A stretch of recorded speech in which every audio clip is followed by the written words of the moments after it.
But anyway, today's meeting, like I said, was put on by the Emerging Leaders Network, and we are a sub-organization of the Connecticut Housing Coalition. And if you aren't a member or on our mailing list already, please feel free to give us your email address at the end of today's discussion, and we can certainly add you to the mailing list and distribution. Without further ado, today's, like I said, topic, Zoning 101, is being put on by Robert Flanagan, city planner for the city of Bristol. And I also had the pleasure of working with Bob in a formal way, working for the zoning department in the town of Reading, and we also went to grad school together at Southern Connecticut State University. But Bob is also a professor at Southern Connecticut State University as well in the urban studies or geography department. Geography department. But anyway, without further ado, Bob Flanagan, thank you. Hi, my name's J. Stan McCauley. I'm Naisha McCauley, and you're watching AccessTV.org.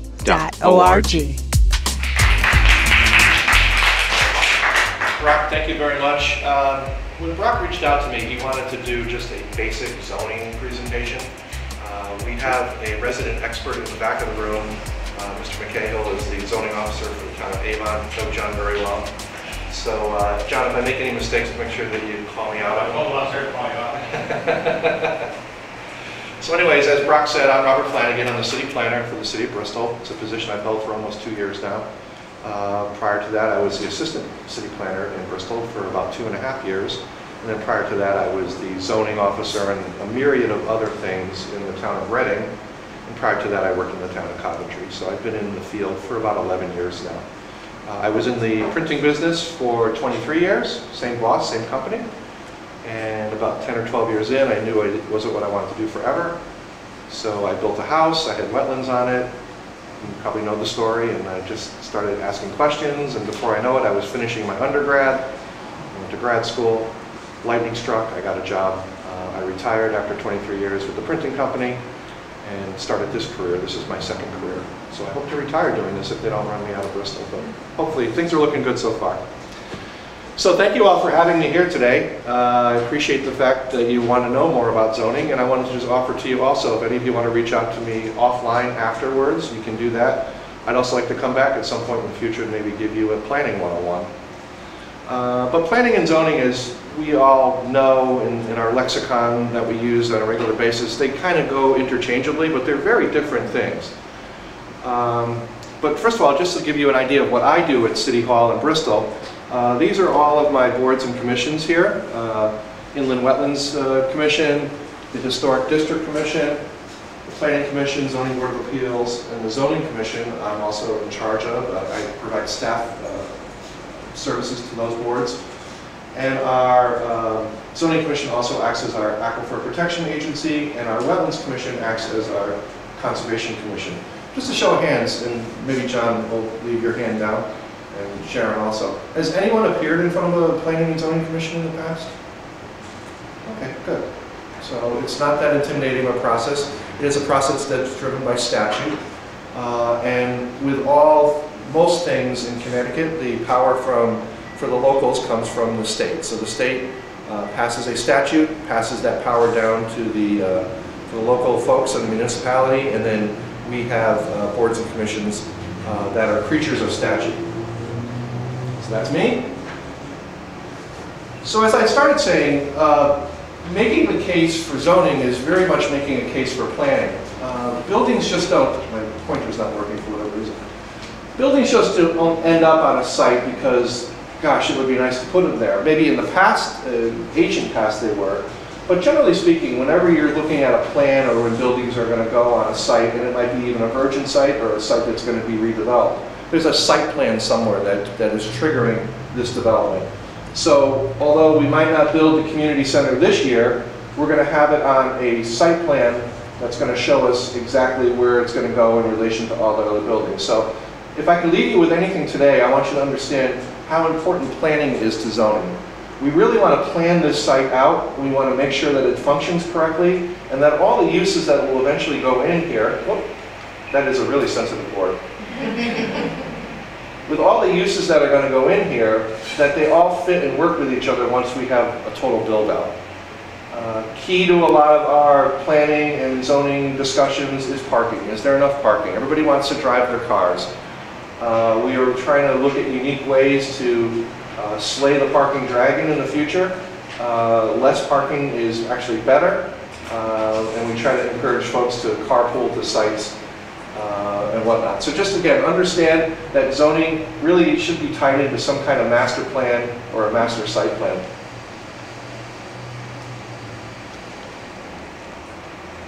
Let's try it this way. So a goal without a plan is just a wish. So we have to have a goal related to that plan.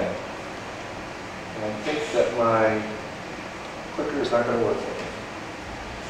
So I also want you to understand that with a plan or a comprehensive plan that is tied into land use, there are so many different things that are affected by planning and zoning. There's community design, there's environmental protection. Annexation is not really a big issue here in Connecticut. It's more down south and out west. Historic preservation is a big component of planning and zoning. Capital improvement, code enforcement, and obviously economic and community development. So just understand that planning and zoning does not exist in a vacuum.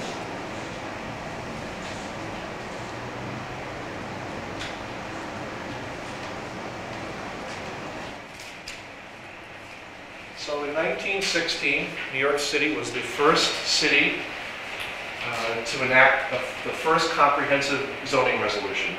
It was to promote and protect the public health, safety, and general welfare, establish height and setback controls, and also it separated residential uses, residential areas from non-residential areas. Why do you think this is so important to separate residential areas from non-residential areas? Anybody have an idea? Now we're talking 1916, almost a little after the turn of the century. Go ahead. Pollution, industrial pollution, right. So where did a lot of the factory workers live? Right near the factory. So if that factory is spewing pollution and such, it's probably not a good place for people to be living. But we also want to clean up that environment too. We don't want them to be spewing pollution forever.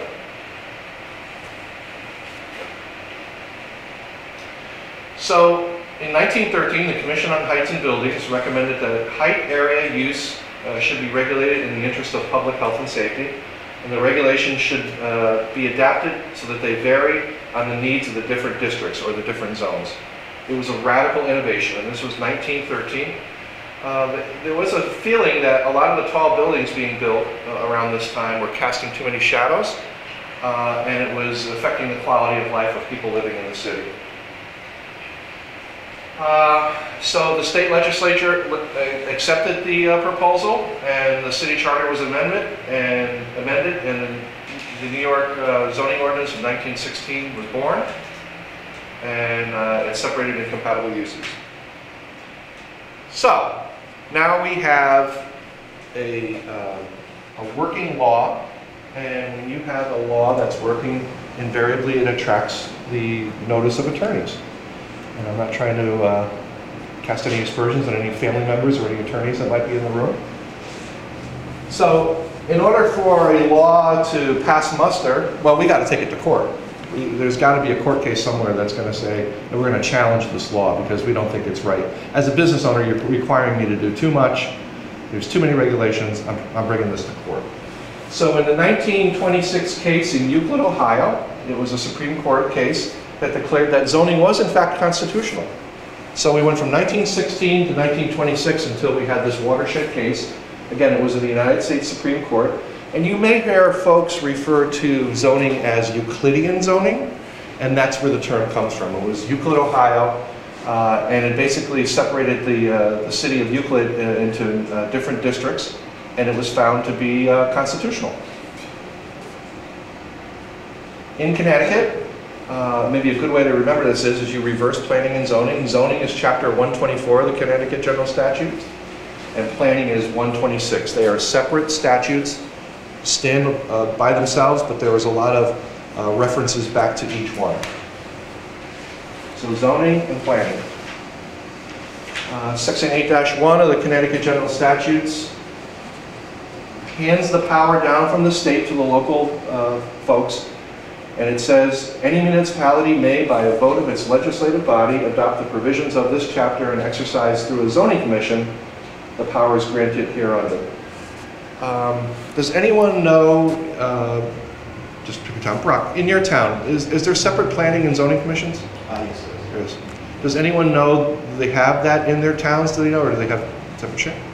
Yes. It's the same? No. It's different? Okay. So you will hear a lot of times planning and zoning commissions are grouped together where they do planning and zoning. I happen to think that that's not necessarily a great idea, because what ends up happening with zoning commissions is they end up doing a lot more zoning than they ever do planning. So if you have a separate planning and a separate zoning commission, it's actually a good thing. I think that probably half of the towns in Connecticut are set up that way, the other half have combined commissions. I've worked in both scenarios, and I can tell you that the scenarios where we have separate commissions, the planning commission actually does planning. So I think it's a good idea to have the separate boards. Also, there are times when the zoning commission has to get a referral from the planning commission, and if they're making referrals back and forth on the same body, sometimes that could get a little squishy, but it's workable. So just understand that the power comes from the state, and it's section 8-1, at least for zoning. So I wanted to just put this graph up so you understand when a site plan comes into the land use office, what exactly we're looking at or for. So for instance, if this was a garage that was coming in, being proposed, we would look at where the garage is located in the property line in relation to the property lines. We'd look at where it is, location to the house, relation to the house, I should say. And then we're looking, this is a new curb cut, so we're looking, where's this curb cut falling with respect to the road? Is it going to cause any traffic issues? And then we look at the rest of the neighborhood and how the buildings are situated in the neighborhood. We don't want to necessarily let a property owner create something that's out of character for the neighborhood. So I thought this was a good graph. You might look at a map and just see lines, but a zoning officer or a planner, when we look at a site plan, we see a lot more happening. Generally speaking, your property line is behind the sidewalk, so you don't own the sidewalk, but you get the privilege of clearing it in the winter. So Bristol obviously has a very robust set of zoning regulations. I think we're about 147 pages or so. These are all the zones in Bristol, so obviously each district is broken down into a zone. And we go from residential all the way to industrial. You can't see it that good on this because it's really bitmapped, but predominantly, except for a core here and a core over here, I would say predominantly Bristol is residentially zoned.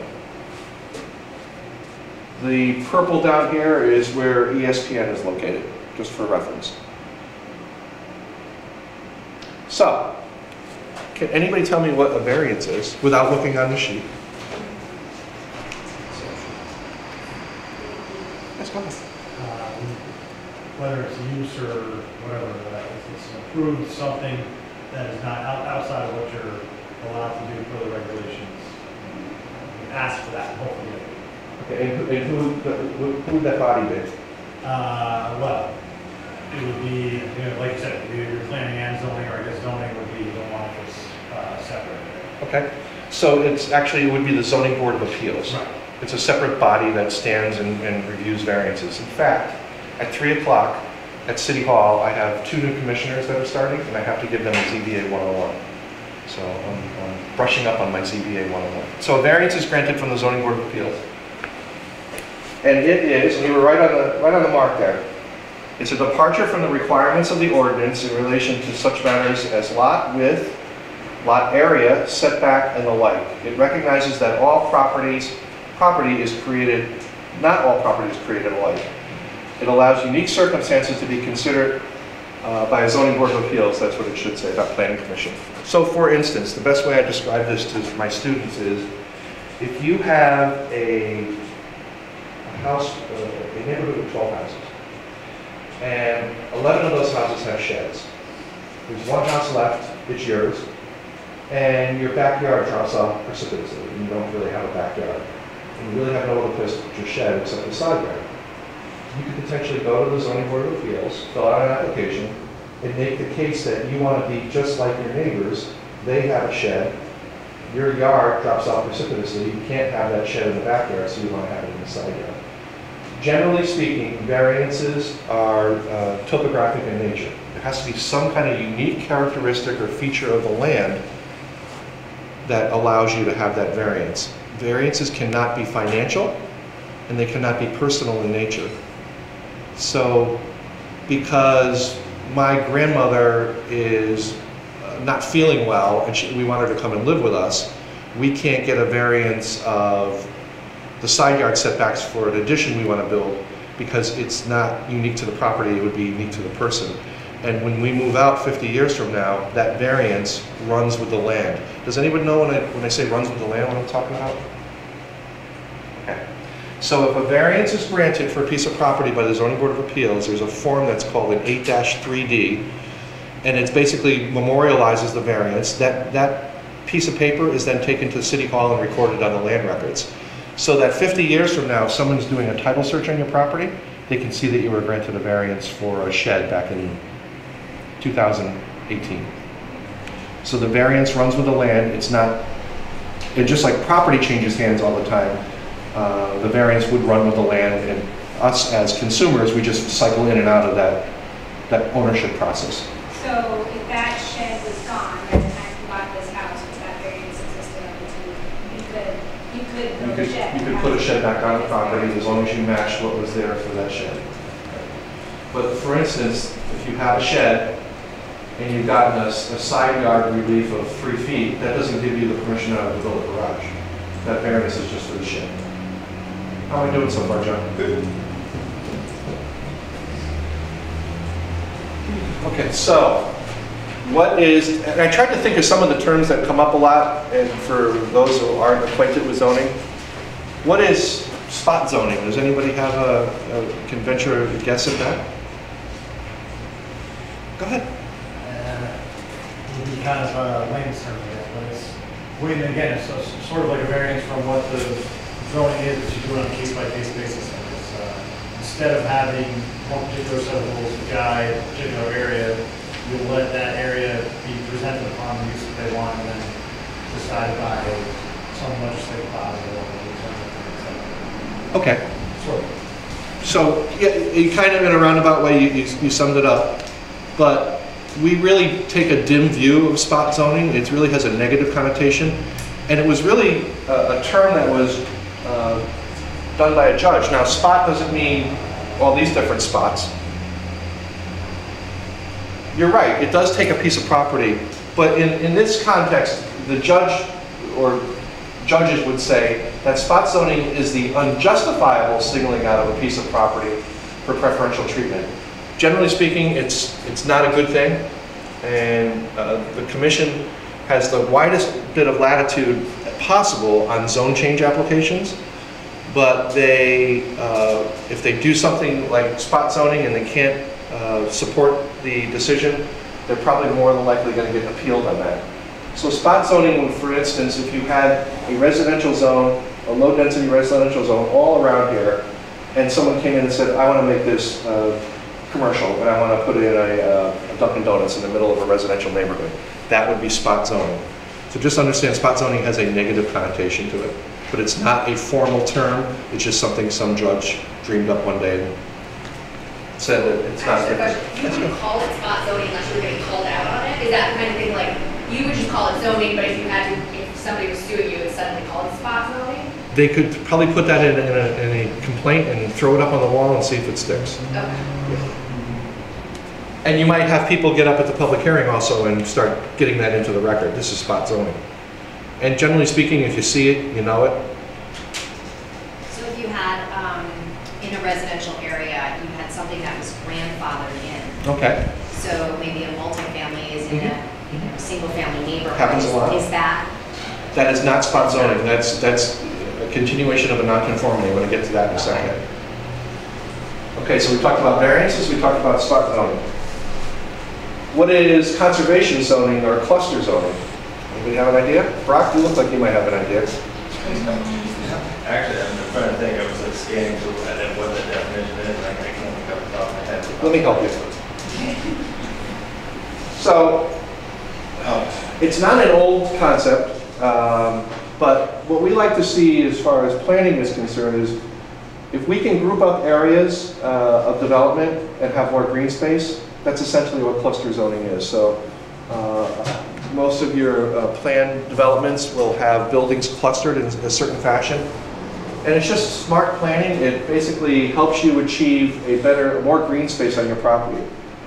So conservation or cluster zoning involves the clustering of development on one part of the site, leaving the remainder for open space, recreation, amenity, and preservation. Does that make sense? We want to group our living areas closer together than spreading them out, at least in a cluster subdivision scenario, because then people know what they're buying. If you were just buying a traditional subdivision, 2 acres, and you want, a myriad of land between you and your property or your neighbors, that's fine too. But if you get into a cluster subdivision type environment, you know you're going to be clustered closer together. Yeah, I mean, that's what I was thinking originally into a cluster part of that, so I was thinking 2 acre zoning. But is that conservation zoning though when you're having like 2 acre zoning is not conservation zoning. spreading people out? You're spreading people out actually probably too much. But it depends on where you are. If you're in a Reading, that's probably appropriate. Yeah, right. So what is mixed use zoning? Nobody? Okay. I will tell you.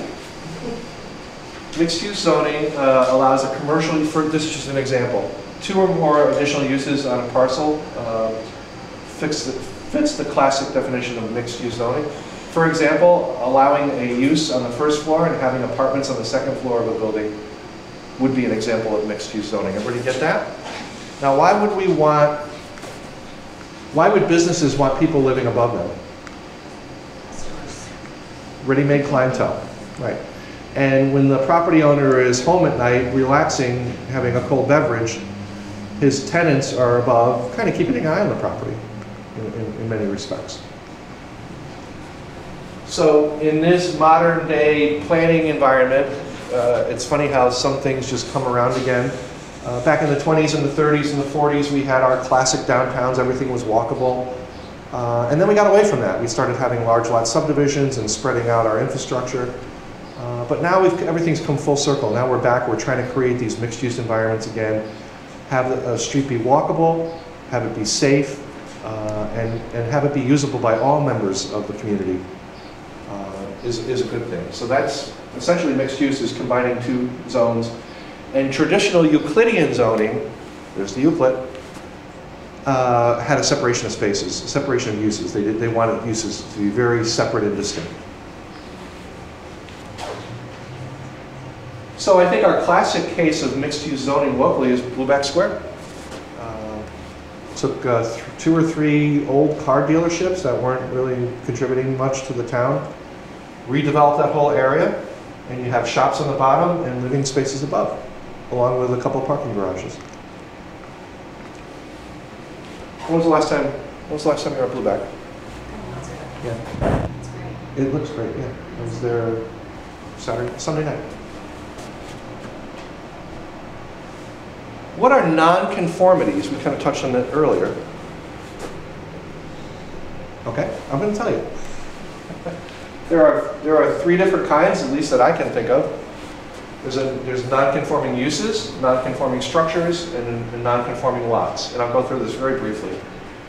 A non-conforming use is a use of the property that was allowed under the zoning regulations at the time the use was established, but which, because of subsequent changes to those regulations, is no longer permitted. For instance, in a single-family neighborhood, you had a sand and gravel operation. 10 years ago, the commission passed regulations. They repealed that part of the regulation that dealt with single-family neighborhoods and allowing sand and gravel operations. So as long as your business continues on, you can continue with that business. No one's going to try to take that right away from you. You have a non-conforming use. And there's actually been recent case law, so sometimes these cases come up and they can be subject of various interpretations. But generally speaking, if you stop that non-conforming use for several years, the town could potentially challenge you on that and say that you've let the non-conforming use go. If, for instance, you take that sand and gravel operation and you introduce a ice cream shop. You can't go back to the sand and gravel operation. And someone might say that the ice cream shop is more in compliance with the regulations than less. Lots of little twists and turns here. A non-conforming structure, I think everybody knows that. If the house was built, here's the side property line. If the house was built 3 feet from the property line and there was no regulation at the time the house was built, and then the new regulations come along and puts that house in a particular zone that makes the side yard setback 10 feet now, that structure being 3 feet from the property line would be non-conforming. Nobody's going to make you rip it down. Nobody's going to make you take it away. It can stay.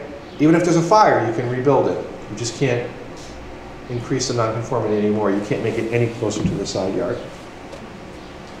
And a non-conforming lot. We deal with this a lot in Bristol. We deal with this a lot.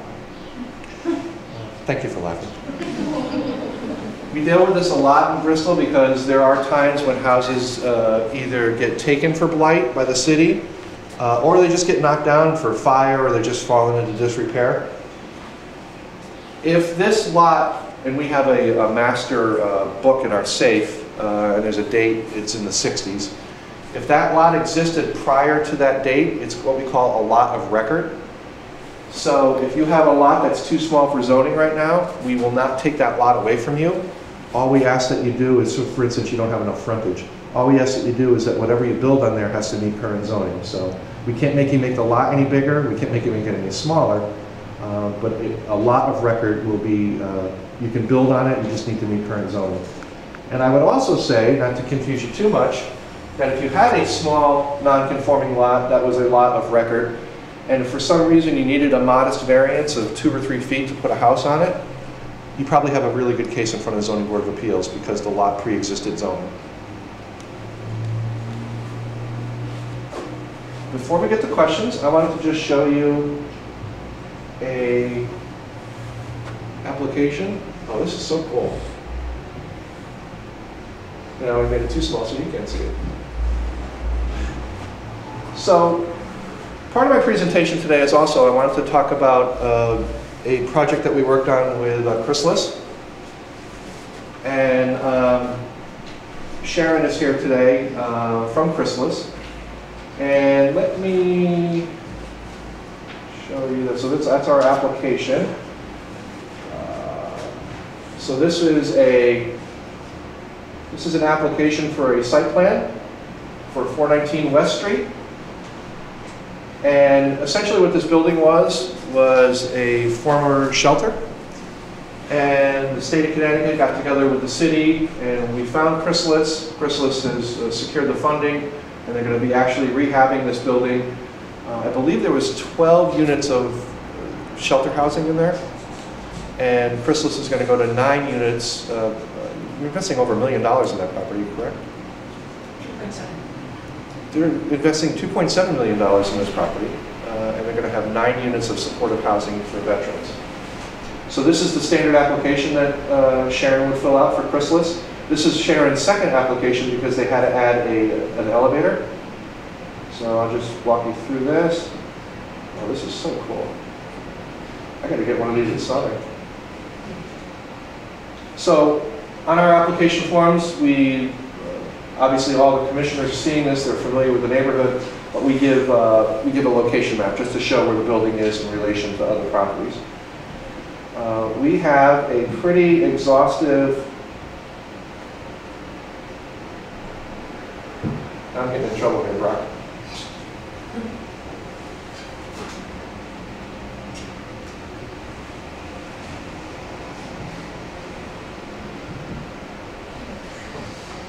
I'm going to get this mastered and the product, this speech can be over.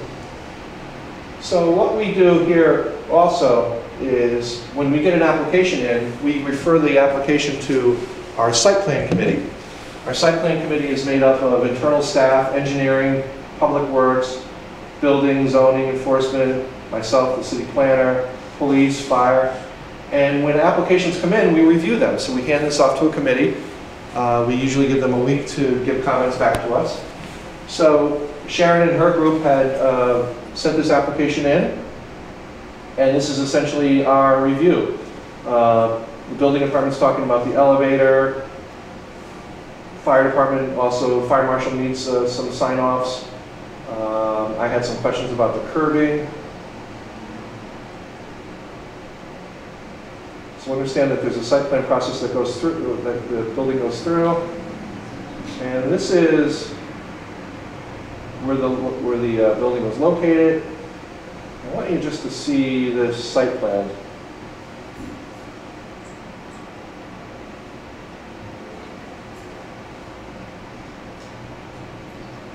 Here's the building here. And again, a pretty nondescript building with parking around it. We had an issue, and I won't drill down too deep on this, where the city property, the road was actually on the property of the property owner. So we have to move that. We get some variance, not some variances, but some easements to do that. I just wanted to show you. So this is a pretty typical site plan. I can send this to Brock, and he can distribute it to you guys if you want. Not sure why all those dialog boxes are coming up.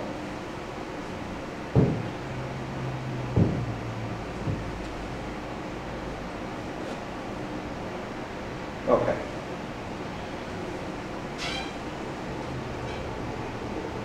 Air conditioning units here. Basically, what we want to see on the site plan is everything that's going to happen on the site. Where's the parking located? This is the building itself. So this was a retrofit. This was not brand new construction. But I think sometimes those sites are even more challenging. Sharon, did you have anything you wanted to add about this project? No, we've been great work. Oh, that's, you can keep saying that for the camera.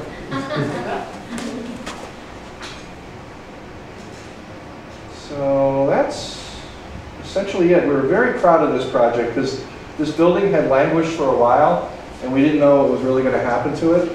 And we're happy, very happy to see that it's going to be used for supportive housing for veterans. And I don't believe there's an out-and-out ban. Someone could live there if they're not a veteran, but the veterans get preference. Okay. And you said 2.3 million? 2.7. 2.7. Site plan also will give you some specifications on some of the things that are going to be used on the site, lighting, that kind of thing. So I think more than anything today, I wanted you to just become familiar with our process and know that there are lots of things that go on behind the scenes, site plan reviews, public hearings. And if you have any more questions, you can certainly reach out to me offline, but I'd be happy to take any questions now that you might have.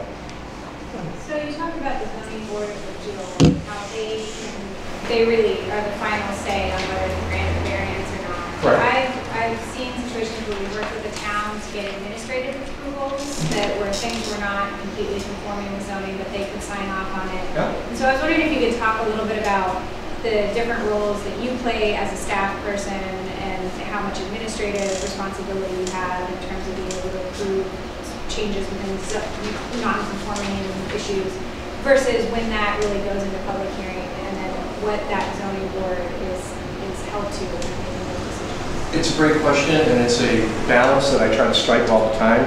Sometimes, sometimes, I haven't had any real bad problems yet. One of the keys to working in an administrative setting versus a commission setting is you got to remember what hat you're wearing and what board you're talking to. So you always want to keep the chair or the vice chair in the loop as far as the information goes. So for instance, if Sharon and her group wanted to put this building closer to the property line and they exceeded the requirements of zoning, they would no doubt have to go to Zoning Board of Appeals. If Sharon came to me after and said, I want to put an elevator in here, they need to go back to the Zoning Commission.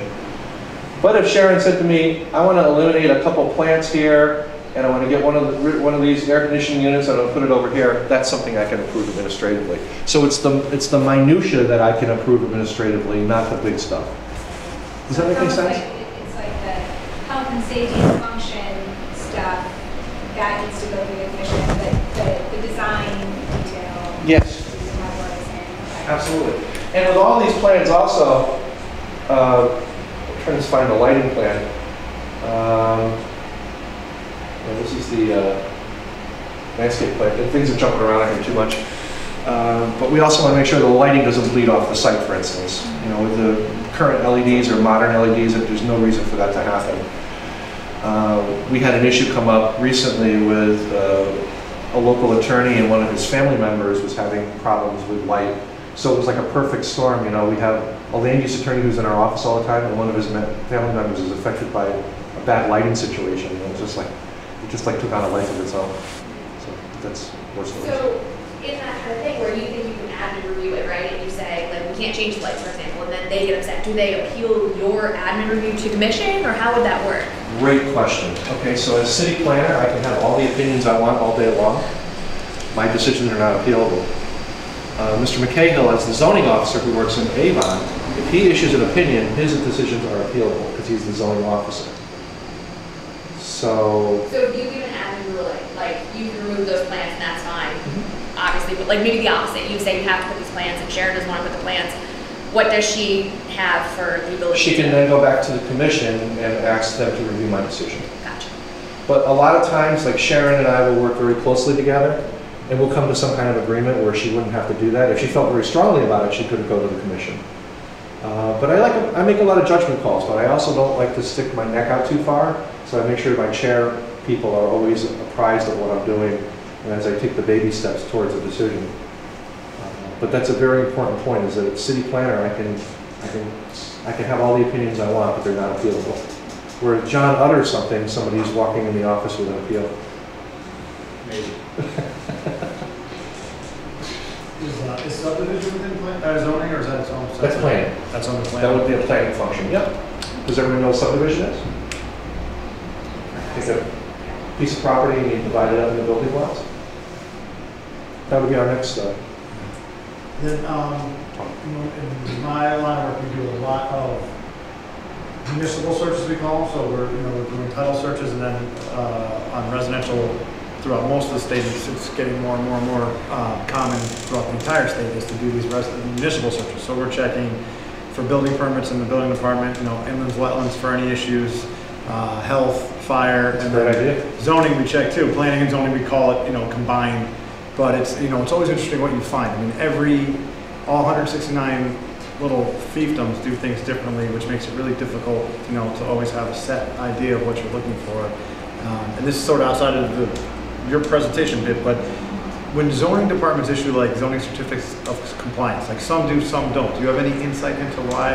And those would be like when a house is finally completed, they find here's your CO essentially saying all proper permits were pulled and approved, and including electrical and different things like that. Some do these ZCCs in zoning.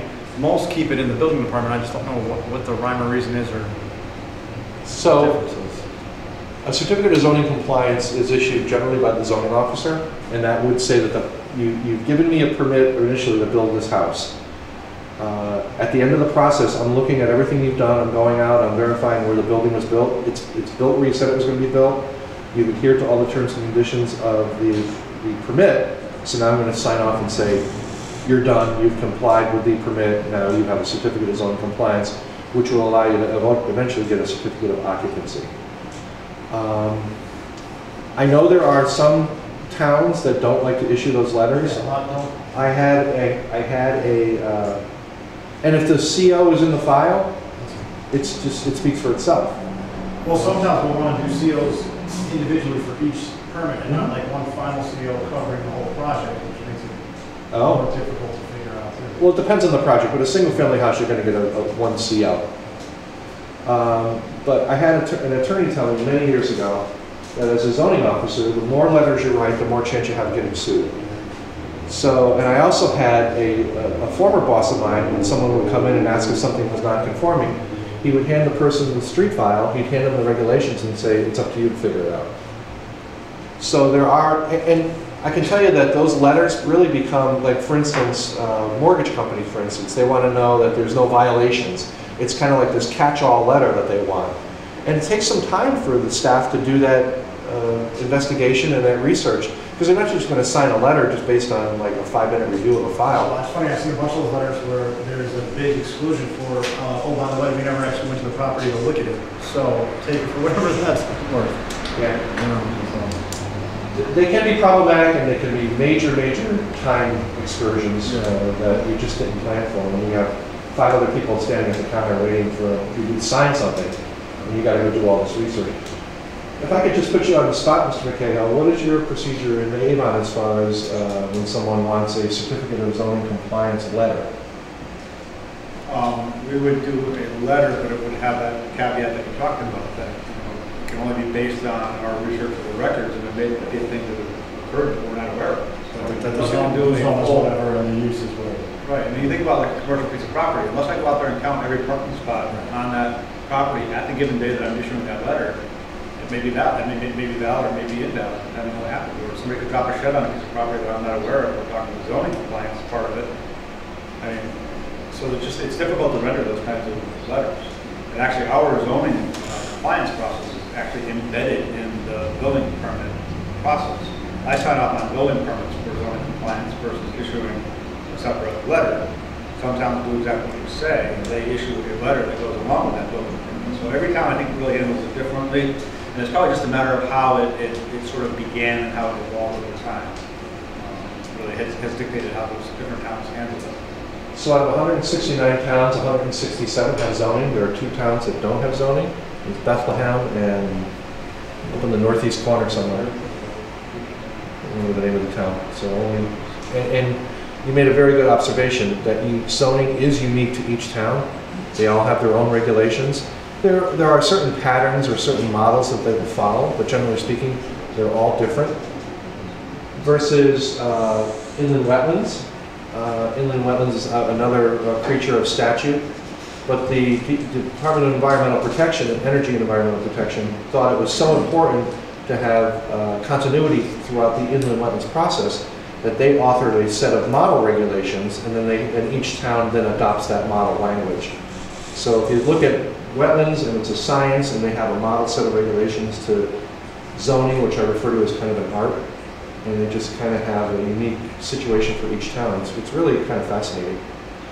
The other thing I wanted to just offer to all of you is that our local planning organization, our CCAPA, throws a lot of events all throughout the year. And you're more than welcome to come to those events. It's ccapa.org. It's the Connecticut chapter of the American Planning Association. In October, there's an event called SNEPA, S-N-E-A-P-A, and that's the Southern New England chapter of the American Planning Association. That is Rhode Island, Massachusetts, and Connecticut. We get together once a year. We have a 2-day convention. It's going to be in Hartford this year. Well, it's going to be here in Hartford this year, right around the corner at the convention center. So if you need any information about that, just send me an email. I'd be happy to, if any of you want to reach out to me. But you might find some good things at that seminar also, and it's local. So you can just go to it locally. And we alternate each year. We go to Massachusetts and Rhode Island, and now this year we're in Connecticut. The national convention, if you were really feeling that you want to become a planner, is in New Orleans this year.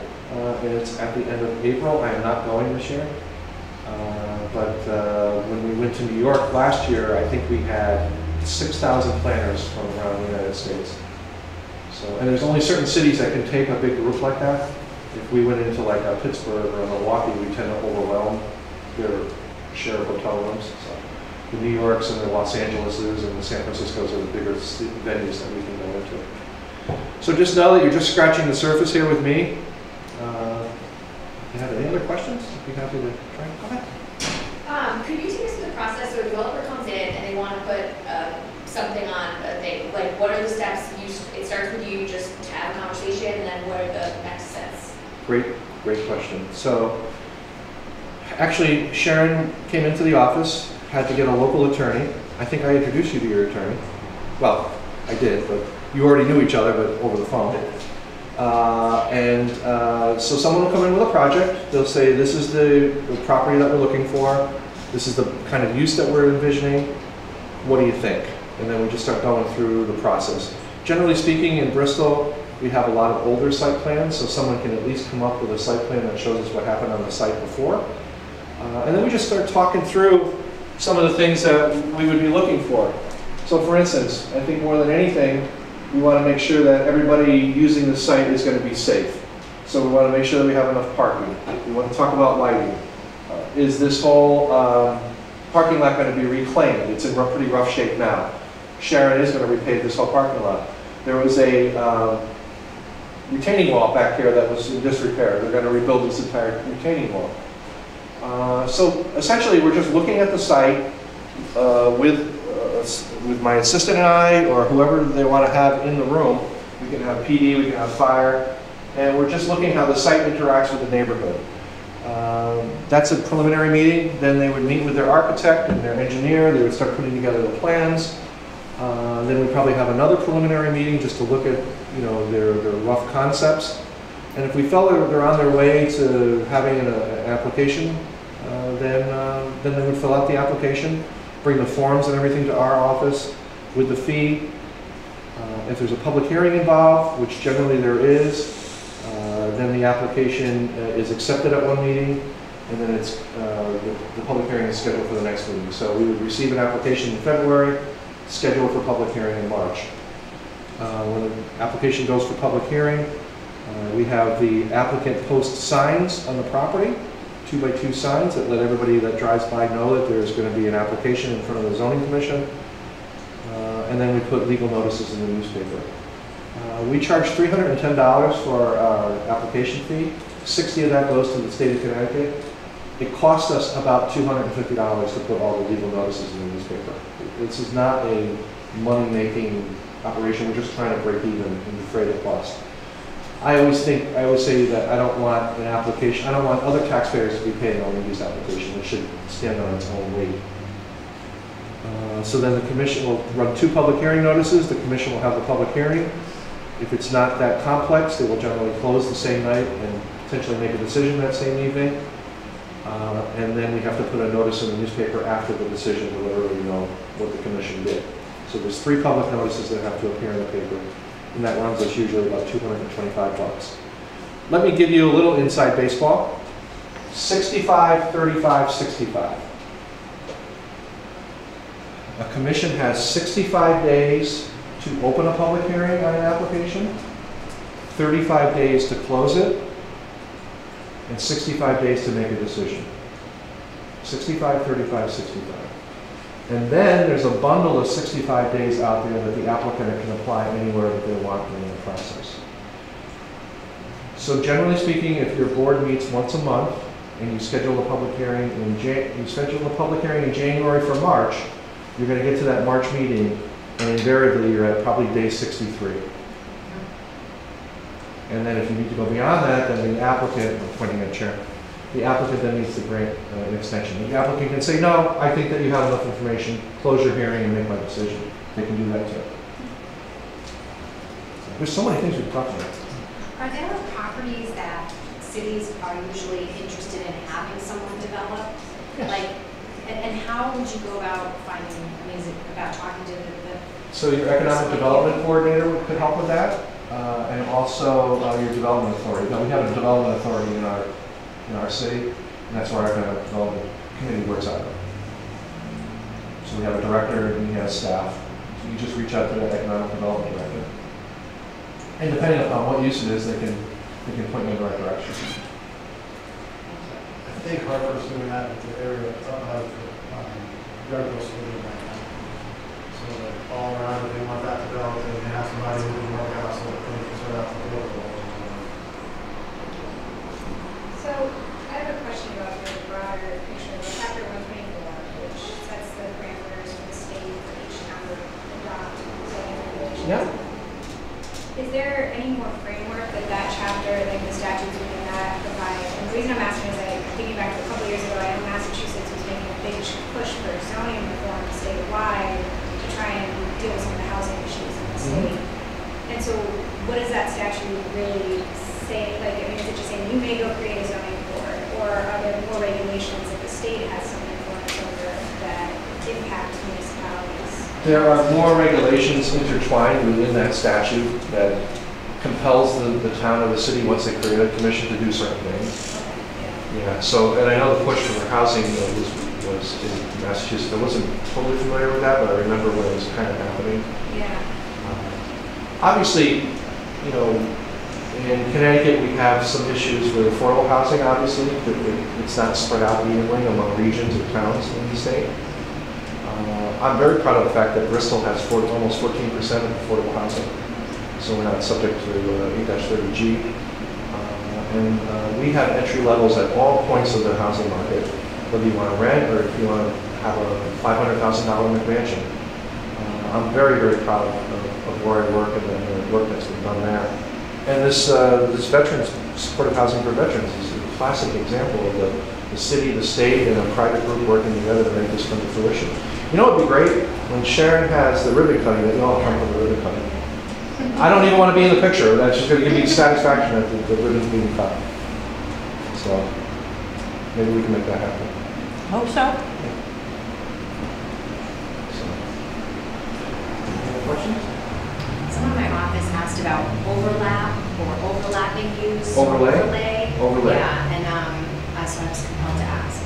That's a great question. So an overlay zone is an overlay on top of existing zoning. So for instance, if you had just an R15, just a regular single-family residential zone, we have a provision in our regulations where you can take that, R15 stays the same, and you overlay an open space development on top of it. So similar to what I was talking about with cluster. So it allows more density, houses to be closer together, but the underlying zone never goes away. So just think of an overlay zone, it just gives you the ability to do more things without changing the underlying zone. Wow, that was actually quite articulate. So could you remove that? Like, what would be the point of not changing the zone? If that's the new use you want it to be more dense area with more development, why wouldn't you just change the zone to allow that? Because you think that there's probably parts of that zone that still work very good, and you think that maybe this part could work a little better. And you wouldn't like divide the zone up into mini zones or anything like that? No, I think the overlay accomplishes what you want to accomplish. The underlying zone stays, and you just target the overlay where you want it. Now, someone could come along and say that might be spot zone, but we call it overlay, so it's okay. No, it's a great question because I do a lot of work down in Stanford, and they've done so many overlays. Every single zone in Stanford is overlaid, and you don't even know whether it's, and all the overlays are called MXDLs or whatever versus the R775 or whatever like it was before.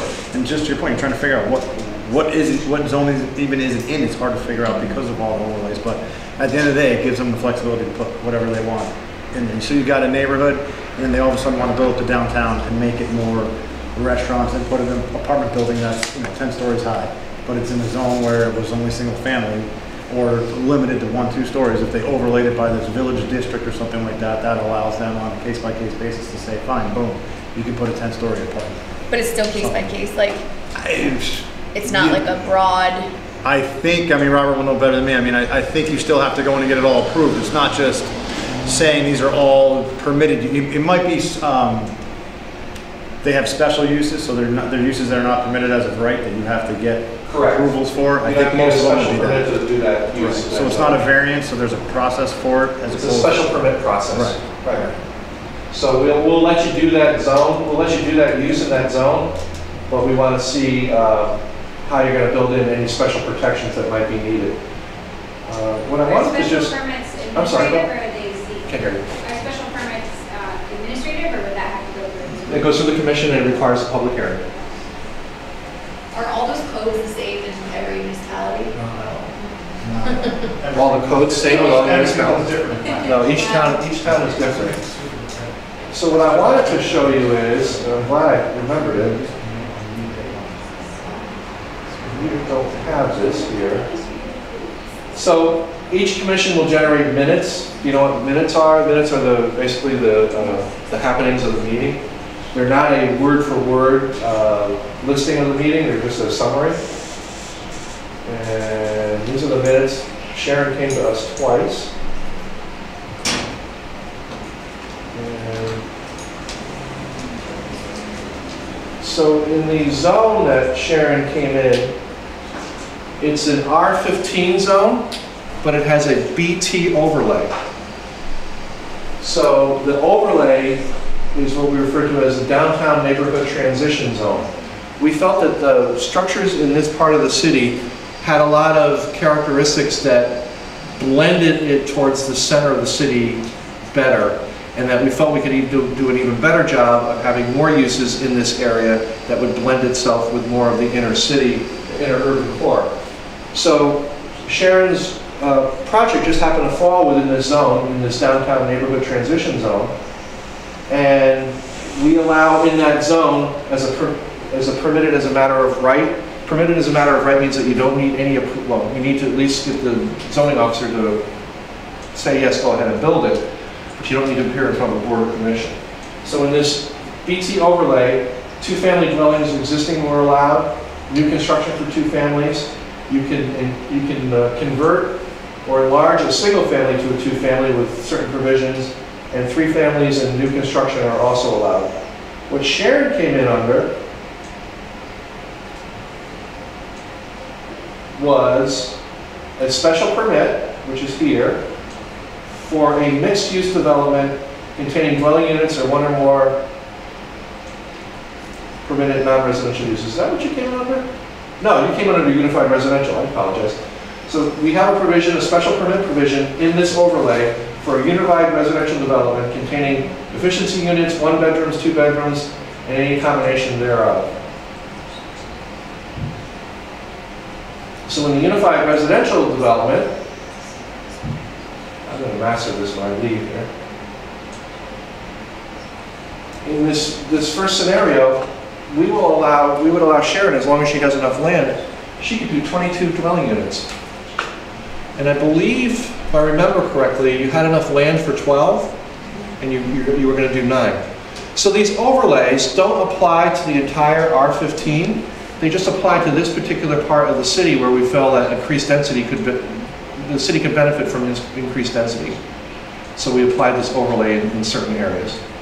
And that's why she's able to build 9 units in a residential zone. So would you have to remove, was there an administrative process, like how would you remove the overlay? Suppose you no longer want that development, do you just go to the board, you just decide and make a resolution? The commission could remove it. It would have to be a public hearing. And generally zone changes don't occur a lot.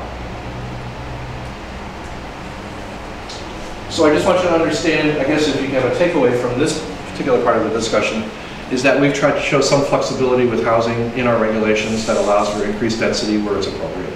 Well, I think like you said too, times change where whatever's in style, be it living 2 acres away from your neighbor or condensed housing, when that constantly is in flux, and we want to be able to allow for whatever the people have the financing to be able to do. Sure. And keep in mind that a lot of the zoning regulations were written in the 60s and 70s, so the fact that they're even so relevant, 50, 60 years later is pretty impressive, but this allows them to kind of, evolve and grow and things like that.